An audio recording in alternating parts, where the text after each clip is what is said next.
సందర్భంగా పోలీసు దాడులలో గాయపడిన దాసరి కిరణ్ కుమార్ ప్రభుత్వ ఆసుపత్రిలో అడ్మిట్ అయినాడు. ఆ అబ్బాయిని పరామర్శించడానికి సూపరింటెండెంట్ కలవడానికి ఒక ప్రయత్నం చేశాము. అదేవిధంగా సిపిఐ బృందంగా ఆడ ఇరుపక్షాలు అక్కడంతా కూడా పెద్ద ఘర్షణ వాతావరణం అంతా నెలకొని ఉంది. శాంతి భద్రతలు క్షీణించేటువంటి ప్రమాదం ఉంది. తాడపత్రి ఘటన జిల్లా వ్యాప్తంగా కూడా వ్యాపించేటువంటి అవకాశం ఉంది. కాబట్టి మా బృందం అంతా కూడా తాడపత్రి వెళ్ళడానికి అంతా కూడా ప్రయత్నం చేస్తే ప్రివెంటివ్ అరెస్ట్ అని ఇప్పుడు 1 టౌన్ పోలీస్ స్టేషన్లో పెట్టారు. 24 గంటల వరకు ఉండాలంటా ఉన్నారు. ఇది ఎక్కడ న్యాయమని మేము అంటా ఉన్నాం. ఇవాళ అక్కడ ఉన్న డిఎస్పీ చైతన్య ఇది వరకు ఆ తాడపత్రి డిఎస్పీగా పనిచేశారు. ఆయన రాజంపేట డిఎస్పీగా ఉన్నారు. కానీ ఇప్పుడు తాడపత్రి మరి అక్కడ ఎన్నికల్లో ఆ విధుల్లో వచ్చి మొత్తం అంతా కూడా ఏకపక్షంగా చేసినారని చెప్పి నేను అభిప్రాయపడతా ఉన్నా. ఇదివరకు గొర్రెల కాపలను కూడా వదలలేడు. వాళ్ళు వేలు విరగొట్టాడు. ఒక వర్గానికి అనుకూలమైనటువంటి పద్ధతిలో వ్యవహరించాడు. అందుకనే డిఎస్పీని తక్షణమే తనని సస్పెండ్ చేయాలని చెప్పి కమ్యూనిస్ట్ పార్టీగా మేము డిమాండ్ చేస్తా ఉన్నాం. అదేవిధంగా మమ్మల్ని ప్రివెంటివ్ అరెస్ట్ చేయడం అనేటువంటిది ఏంటి నేను అంటా ఉన్నాం.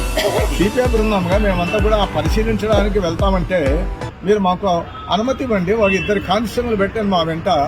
అంతేగాని మీరందరూ కూడా ఇక్కడే ఉండాలి, స్టేషన్లో ఉండాలి, 24 గంటలు ఉండాలి అని ఏ రకంగా మీరు చెప్తారు ఆ రకంగా. అందుకని చాలా ప్రమాదకరమైనటువంటి ఘటనలు జరుగుతూ ఉన్నాయి తాడిపత్రిలో. ఇదంతా కూడా ప్రభుత్వం కూడా నాకు తెలిసినంత వరకు ఏమంటే 80-88% వరకు ఓట్లేశారు. పోలింగ్ అయింది అక్కడ. ఇది అంతా కూడా అధికార పక్షానికి, అధికార పార్టీకి వ్యతిరేకంగా ఉన్నట్టుగా అభద్రతాభావానికి లోనే ఈ రకంగా దాడులు కొనుక్కుంటా ఉన్నారని చెప్పి ఒక రకమైనటువంటి వాదన వస్తూ ఉంది. ఏది ఏమైనా దీన్నంతా కూడా పోలీసు ఉన్నతాధికారులు నిష్పక్షపాతంగా వ్యవహరించాలి.